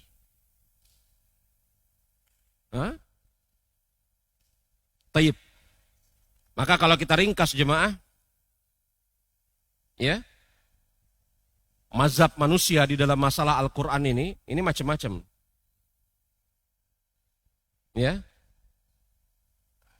mazhab yang menyimpang, maksud saya, macam-macam. Mazhab yang menyimpang di dalam Al-Quran, ini macam-macam. Yang pertama, yang jelas-jelas mengatakan Al-Quran itu makhluk. Ini Jahmiyah. Al-Quran itu makhluk. Bukan kalam Allah.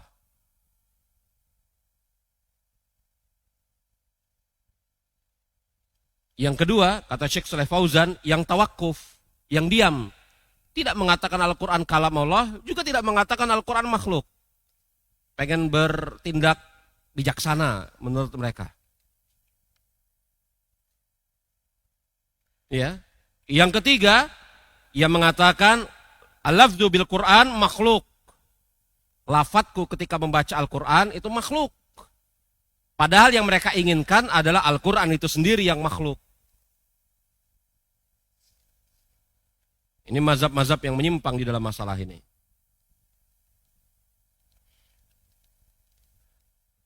Tapi ada dalil akli yang luar biasa dari Syekh Shalih Fauzan.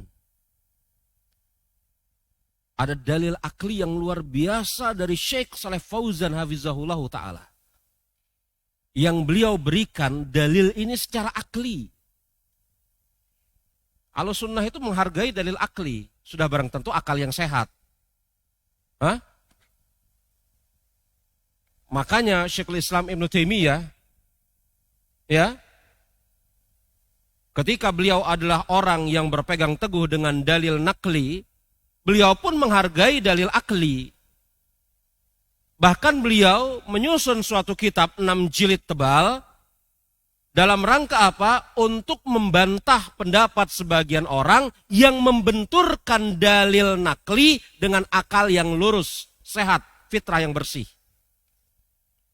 Dalil akli diterima. Makanya beliau susun kitab 6 jilid tebal Dar'ut Ta'arud Akal wa Nakal. Yakni bantahan terhadap orang yang berusaha untuk membenturkan dalil akal dan nakal. Dalil akal yang bagus sekali dari Syekh Shalih Fauzan. Beliau mengatakan, saya bacakan dulu ya, insya Allah ta'ala antum bisa memahaminya. Andai kata diasumsikan Al-Quran itu bukan kalam Allah, kalam makhluk. Ya.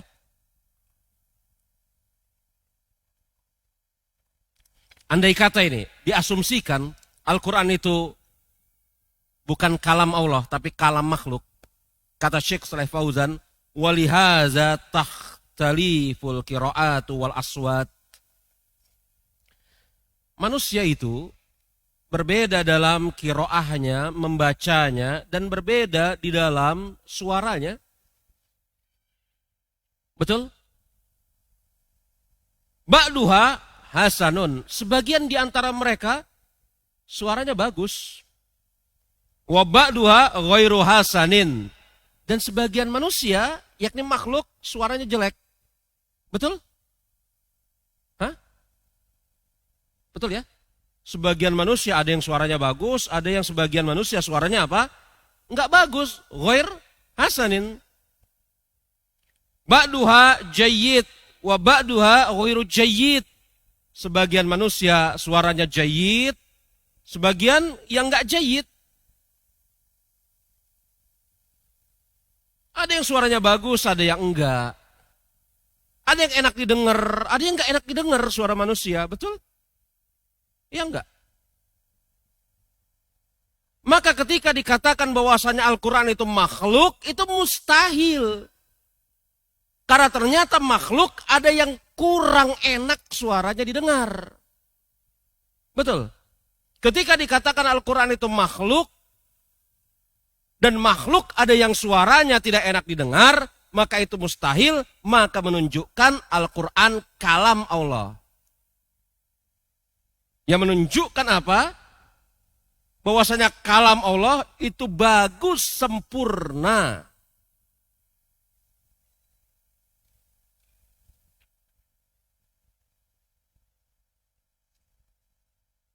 Taib. Ya. Kita masuk kepada bait yang berikutnya. Bait keberapa sekarang? Keenam. Yang diberikan judul oleh Syekh Shalih Fauzan, Ru'yatullahi Azza wa Jalla. Ru'yah, yakni melihat Allah Subhanahu wa Ta'ala. Bait yang keenam. Ya. Bait yang keenam dan bait yang ketujuh. Wakul, dan katakanlah. Wakul yatajallallahu bi khalqi jahratan Kama badru la yakhfa wa rabbuka audahu. Dan katakanlah, ya sekali lagi katakanlah dan imani. Ya. Dan katakanlah Allah Subhanahu wa taala akan menampakkan diri kepada makhluk jahratan dengan nyata. Kama badru la yakhfa wa rabbuka audahu. Seperti al-badru, bulan purnama. La yakhfa, tidak tersembunyi. Rabbmu bahkan jelas terang benderang. Katakanlah sekaligus imani bahwasanya Allah Subhanahu wa taala akan menampakkan diri kepada makhluk dengan nyata. Ya. Sebagaimana bulan purnama yang tidak tersembunyi dan Rabbmu akan menampakkan dirinya secara jelas terang benderang.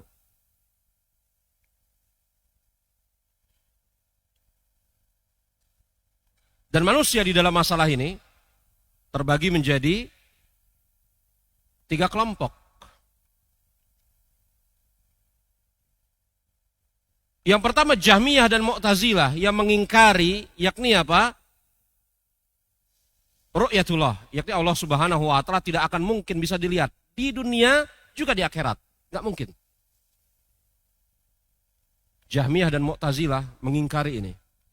Allah Subhanahu wa taala tidak akan mungkin bisa dilihat di dunia juga di akhirat.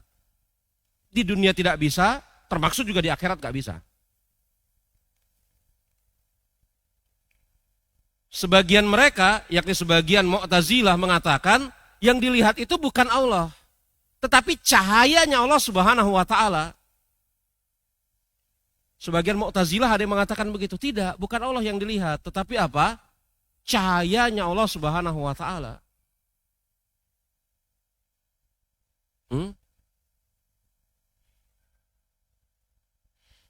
Jadi runtutannya panjang ini sebenarnya. Kenapa Mu'tazilah khususnya sebagian mereka mengatakan Allah itu tidak bisa dilihat. Yang dilihat itu cahayanya Allah.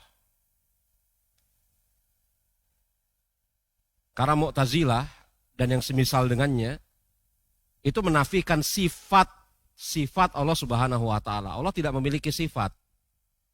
Di antara sifatnya adalah wajah.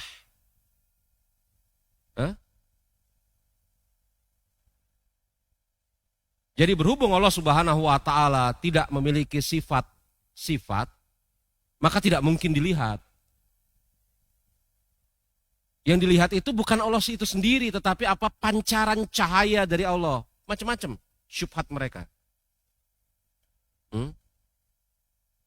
Ada buku bagus dalam masalah ini. Minimal ada 3. 2 deh. Ya, minimal 2. Buku yang ditulis oleh Syekhul Islam Ibnu Taimiyah yang berjudul Al-Furqan Bainal Haq wal Batil. Penjelasan antara yang benar dan yang batil. Buku ini buku Dirasatul Firaq. Menjelaskan perbedaan antara Mu'tazilah, Jahmiyah, Asy'ariyah, di mana letak perbedaan mereka dan di mana letak persamaan mereka. Lalu bagaimana Ahlussunnah menanggapinya. Ini buku luar biasa, bagus sekali oleh Syekhul Islam Ibnu Taimiyah. Al-Furqan, Al-Farqu Bainal Haq wal Batil. Maaf. Ya. Yang kedua, lebih tua dari Syekhul Islam Ibnu Taimiyah adalah Imam Abul Hasan Al-Asy'ari. Dalam 2 bukunya, Al-Ibanah dan Maqalatul Islamiyyin.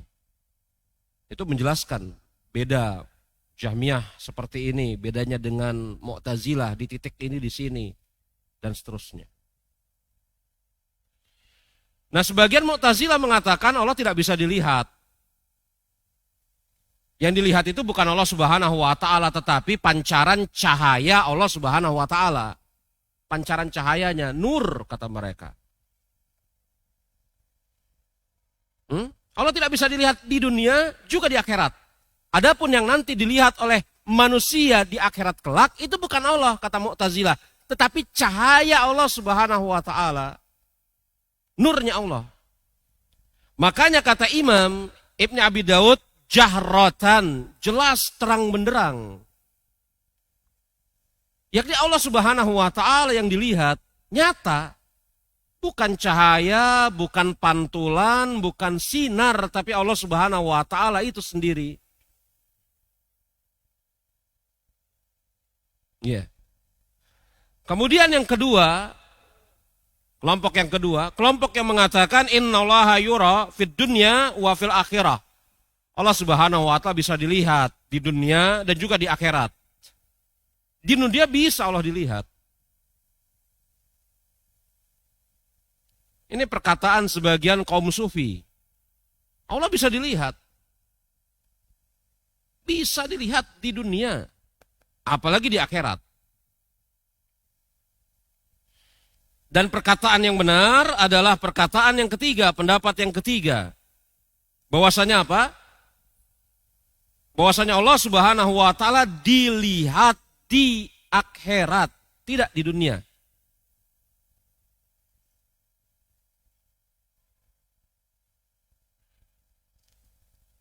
Dan kaum muslimin akan melihat Allah Subhanahu wa taala di surga.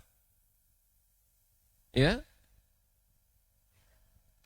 Ini sebagaimana ma'ruf ya dalam ayat-ayat lillazina ahsanul husna wa ziyadah. Surat Yunus ayat ke-26. Lillazina ahsanul husna wa ziyadah. Dan atas orang-orang yang berbuat kebaikan ada al-husna dan ada az-ziyadah. Al-husna hiyal jannah. Husna di sana maksudnya adalah surga. Az-ziyadah an-nazru ila wajillah.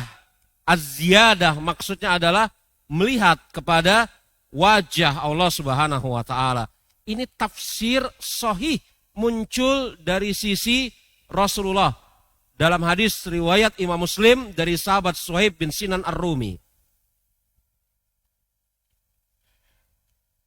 Jadi yang mengatakan Allah tidak punya wajah, Allah tidak bisa dilihat. Itu pada hakikatnya sedang apa? Berseberangan dengan sabda Rasulullah. Dalam hadis yang dikeluarkan oleh Imam Muslim dari Suhaib bin Sinan Ar-Rumi. Suhaib bin Sinan Ar-Rumi mengatakan bahwasanya beliau mendengar Rasulullah SAW membacakan ayat lillazina ahsanul husna wa ziyadah. Husna al-jannah wa ziyadah. Yang namanya ziyadah adalah melihat kepada wajah Allah Subhanahu wa taala.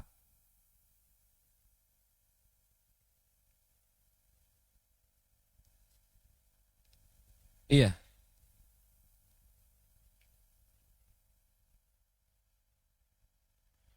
Lalu bagaimana jemaah rahimani wa rahimakumullah? Apa syubhat orang-orang Mu'tazilah dan orang-orang Jahmiyah yang mengatakan bahwasanya Allah Subhanahu wa taala tidak bisa dilihat sama sekali. Tidak di dunia, tidak di surga. Tidak di dunia, tidak di akhirat. Syubhat mereka adalah apa? Adalah firman Allah Subhanahu wa taala. Syubhat mereka adalah firman Allah Subhanahu wa taala di mana ketika Nabi Musa alaihissalam meminta Allah Subhanahu wa taala menampakkan dirinya, Allah Subhanahu wa taala berfirman lan tarani. Al-A'raf ayat ke-143.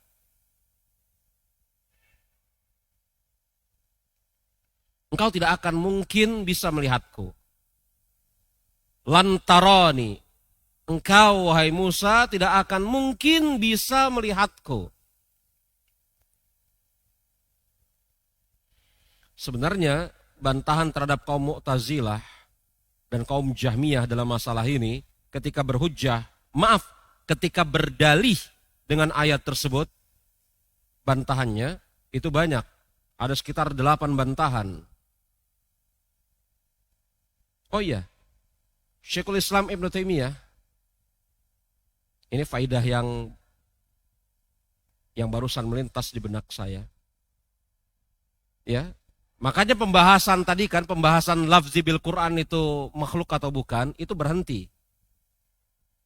Saya udah bilang begitu kan? Al-Quran kalam Allah, ada yang masuk tentang masalah apa? Makhluk bukan. Al-Quran kalam Allah bukan makhluk, tawakuf. Kemudian muncul bagaimana dengan lafadzku, bid'ah lafziyah. Kemudian berhenti. Kenapa berhenti? Ya mungkin ahlul bid'ah nggak punya cara lagi untuk nyerang ahlus sunnah dalam bab Al-Quran kalam Allah bukan makhluk. Al-kalam as-sautus sautul qari wal kalamul kalamul bari. Berhenti sudah. Ya. Kemudian yakni apa? Ada sebagian murid-muridnya Ibnu Taimiyah dihikayatkan. Saya dengar hikayat ini, saya dengar ucapan ini dari Syekh Abdul Razak. Dihikayatkan itu Imam Ibnu Qayyim.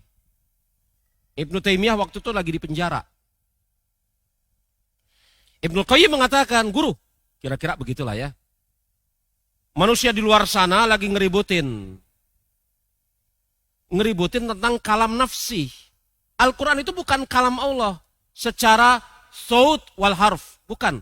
Al-Quran itu bukan kalam Allah secara suara dan huruf. Tetapi kalam nafsi. Apa lagi itu ya? Ini syubhat baru lagi. Ibnu Taimiyah mengatakan, omongan ini bisa saya bantah dengan berbagai macam bantahan. Tulis, kata Ibnu Taimiyah. Ditulis oleh muridnya yang dihikayat oleh Syekh Abdul Razak, Imam Ibnu Qayyim. Bantahan pertama, bantahan kedua, bantahan ketiga, bantahan keempat, dan seterusnya. Sampai 90 bantahan. Bahwasanya Al-Quran itu kalam Allah, bukan makhluk, bukan kalam fin nafsihnya Allah. Sampai 90 bantahan. Yang bantahan Ibnu Taimiyah itu, pada hari ini kita kenal judul kitabnya At-Tis'iniyah yang dicetak dalam 3 jilid yang berisi 90 bantahan Ibnu Taimiyah di dalam masalah Al-Quran itu kalam nafsihnya Allah. 90 bantahan. Itu luar biasa. Lalu kalau hendak menyerang lagi kan harus meretelin hujah Ibnu Taimiyah yang 90 ini. Gitu aja kan? Hah? Iya enggak? Kalau pengen masuk lagi kan harus meretelin hujah Ibnu Taimiyah yang 90 ini. Oh, Ibnu Taimiyah salah dari yang pertama, dari yang kedua, dari yang ketiga, dari yang keempat. Pretelin satu-satu. Sampai sekarang nggak ada yang bantah ini ya. Hah?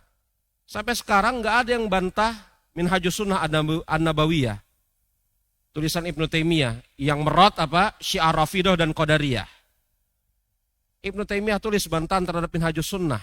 Maaf, Ibnu Taimiyah tulis bantahan terhadap Qadariyah dan Syiar Rafidah. Judul bukunya Minhajus Sunnah An-Nabawiyah. 8 jilid tebal. Dari zaman itu sampai zaman sekarang ada bukunya. Tidak ada bantahan sedikit pun dari kaum Rafidah.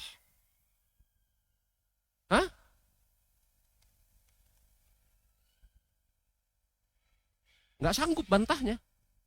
Bagaimana lagi? Nah, permasalahan ini, yakni permasalahan apa? Allah Subhanahu wa Ta'ala tidak bisa dilihat di dunia, juga di akhirat, yang diyakini oleh Mu'tazilah dan Jahmiyah, begitu. Mereka punya dalih, bukan dalil ya, mereka punya dalih. Firman Allah Subhanahu wa Ta'ala, lan tarani. Ketika Nabi Musa alaihissalam meminta kepada Allah Subhanahu wa Ta'ala agar Allah Subhanahu wa Ta'ala menampakkan wujudnya. Allah mengatakan lan tarani, engkau tidak akan mungkin bisa melihatku. Bantahannya seingat saya ada 8. Kita sebutkan yang pertama. Ucapan lan tarani, engkau tidak akan mungkin bisa melihatku. Itu harus dibawa kepada makna melihat Allah Subhanahu wa Ta'ala di dunia. Karena Nabi Musa alaihissalam meminta agar Allah Subhanahu wa Ta'ala menampakkan wujudnya di dunia. Maka Allah mengatakan lan tarani, adapun di dunia engkau tidak akan mungkin bisa melihatku. Kira-kira begitu. Betul? Bantahan yang kedua, apakah Allah Subhanahu wa Ta'ala menampakkan wujudnya Dalam ayat tersebut, apakah Allah Subhanahu wa taala menampakkan wujudnya?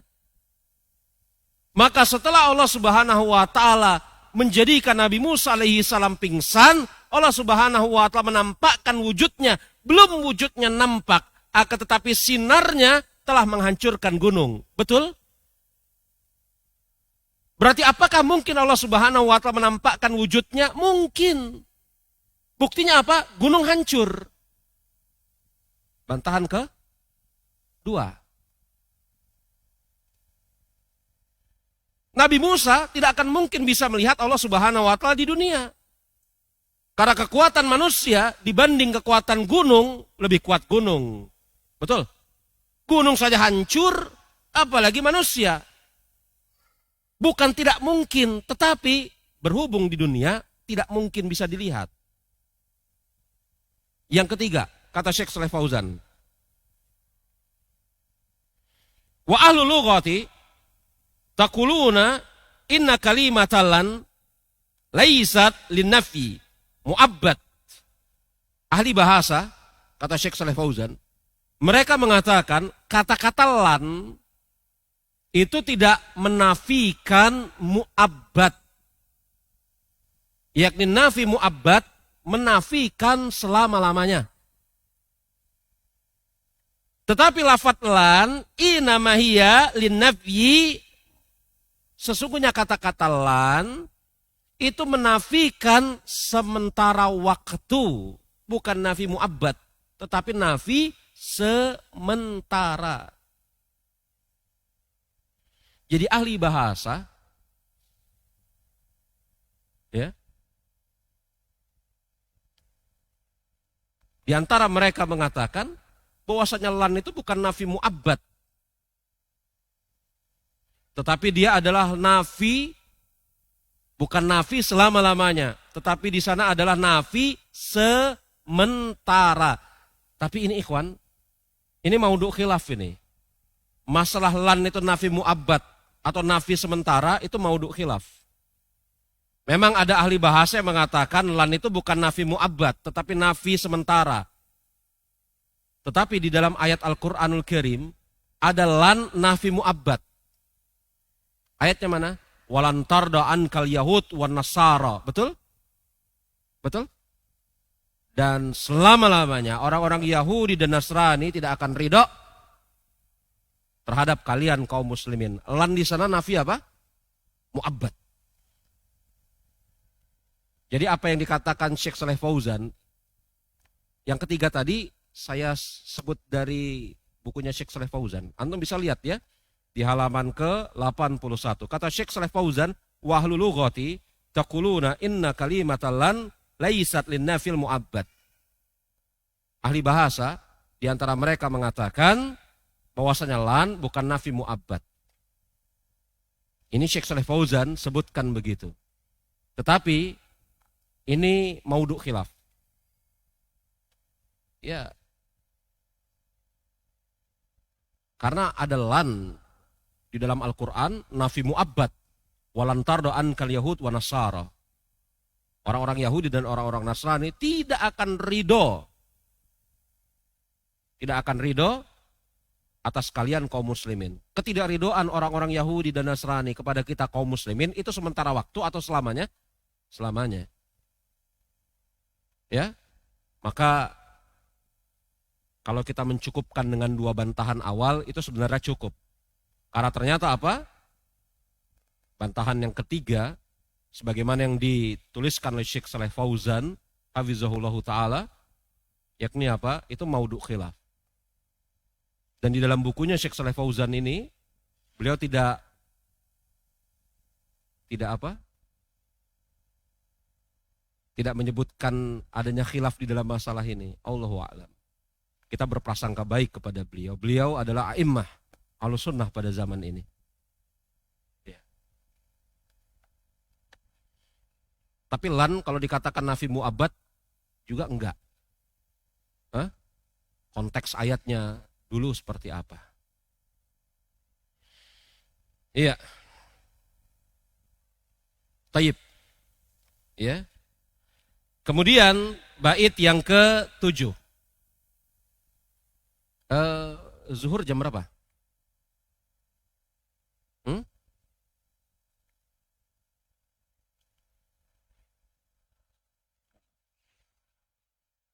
Gimana? Kita selesaikan dulu bait yang ketujuh ya. Walaisa bimauludin walaisa biwalidi.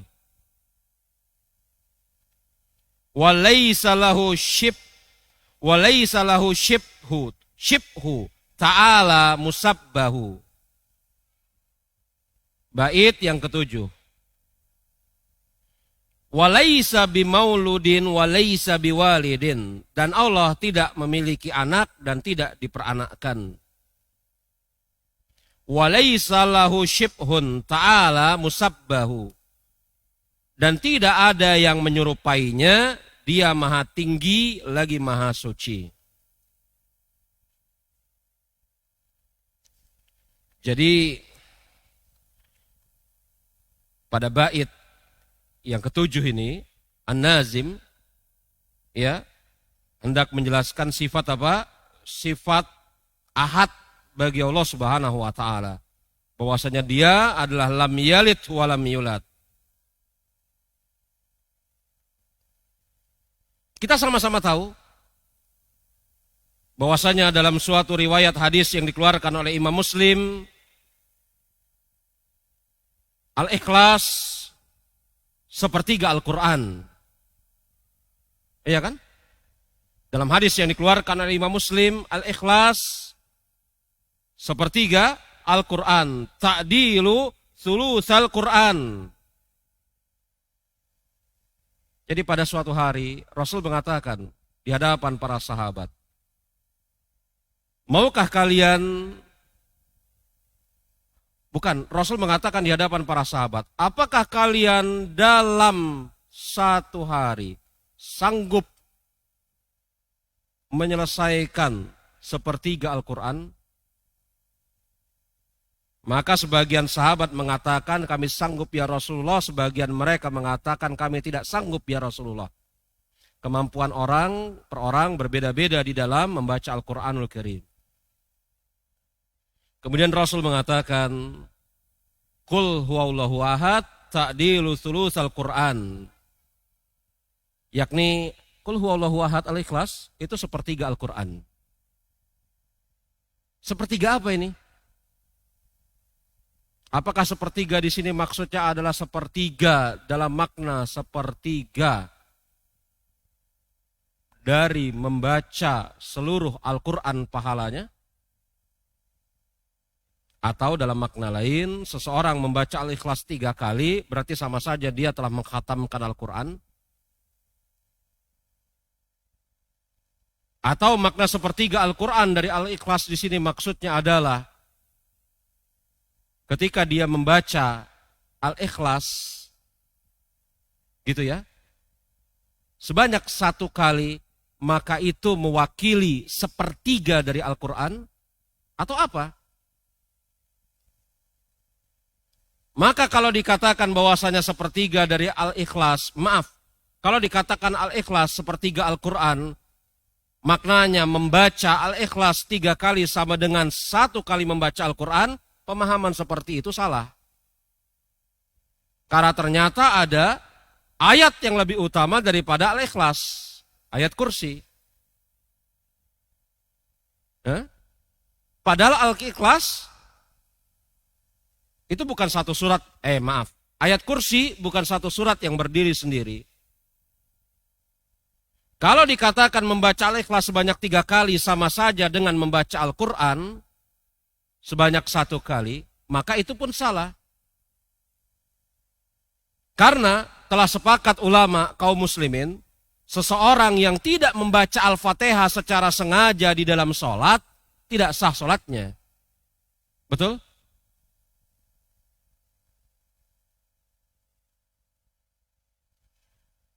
Kalau kemudian seseorang tidak membaca Al-Fatihah di dalam sholatnya, dia ganti dengan membaca Al-Ikhlas sebanyak 3 kali, dan dia beranggapan apabila membaca Al-Ikhlas 3 kali, sama saja membaca seluruh Al-Quran, dan seluruh Al-Quran di dalamnya ada Al-Fatihah, tetap tidak sah sholatnya. Ya enggak? Saya ulangi. Kalau ada seseorang membaca Al-Ikhlas sebanyak 3 kali di dalam 1 rakaat sholatnya, dan dia beranggapan membaca Al-Ikhlas 3 kali sama saja seperti membaca 1 Al-Quran, maka tidak sah sholatnya. Kenapa? Karena membaca Al-Fatihah tidak bisa diwakili dengan membaca Al-Ikhlas sebanyak 3 kali.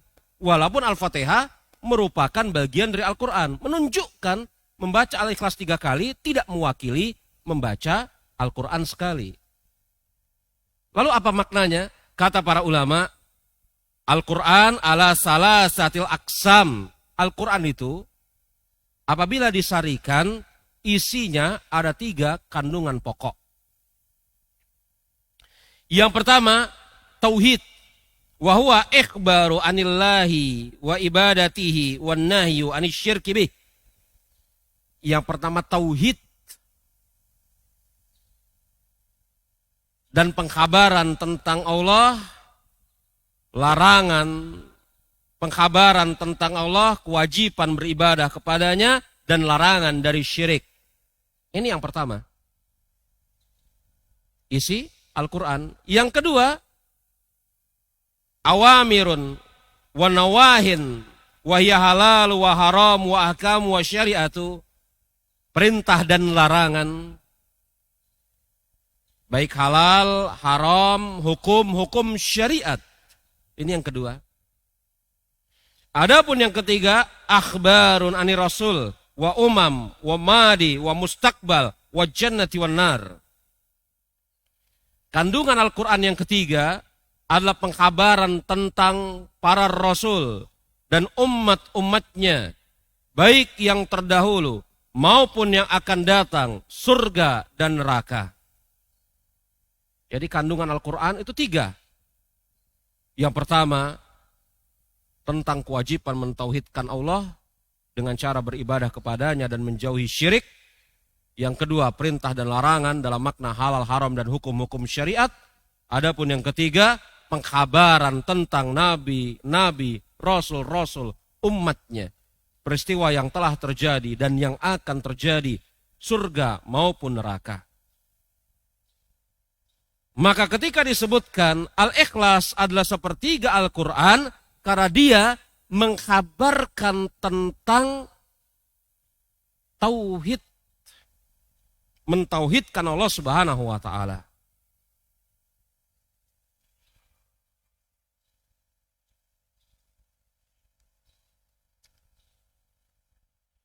Walaisa bimauludin walaisa biwalidin. Allah Subhanahu wa taala tidak beranak dan tidak diperanakkan. Ini bertentangan dengan akidah kaum Nasrani dan kaum Yahudi dan orang-orang musyrik. Yahudi mengatakan Uzair itu anaknya Allah. Adapun Nasrani mengatakan Isa itu anaknya Allah. Adapun orang-orang musyrik mengatakan apa? Kalau orang Yahudi mengatakan Uzair anaknya Allah, maklum ya. Kalau orang Nasrani mengatakan Isa anaknya Allah. Kalau orang-orang musyrik mengatakan apa? Malaikat itu anaknya Allah. Anak perempuannya Allah. Malaikat anak perempuannya Allah Subhanahu wa taala.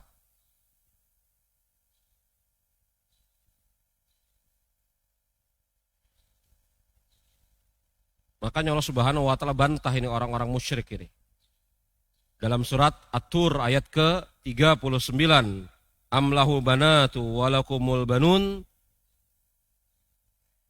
Apakah kalian mengatakan bahwasanya Allah memiliki anak perempuan dan kalian tidak suka akan perkataan tersebut dan kalian mengatakan kami memiliki anak laki-laki? Jadi mereka nggak suka anak perempuan, mereka katakan Allah Subhanahu wa taala memiliki anak perempuan, itu malaikat tuh. Sedangkan orang-orang musyrik nggak suka anak perempuan. Makanya Allah Subhanahu wa taala mengatakan wa yaj'aluna lillahi ma yakrahun. Mereka menjadikan kepada Allah Subhanahu wa taala sesuatu yang mereka pada hakikatnya tidak suka. Baik. Ini yang kita bahas pada sesi yang pertama ini ikhwan, insyaallah taala. Nanti akan kita lanjutkan pada sesi yang kedua, mulai dari bait yang ke-8, ke-9 dan seterusnya. Ya, adapun pertanyaan setiap harinya kita alokasikan di sesi terakhir pada setiap hari. Berarti nanti ya, ba'da sesi ke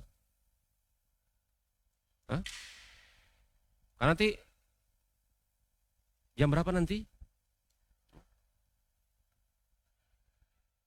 Sampai ada yang sampai Isya. Nah, nanti pertanyaannya nanti ba'da sholat Isya insyaallah. Baik. Kita tutup dengan mengucapkan subhanakallahumma wabihamdika asyhadu an la ilaha illa anta astaghfiruka wa atubu ilaik. Alhamdulillahirabbil alamin. Assalamualaikum warahmatullahi wabarakatuh.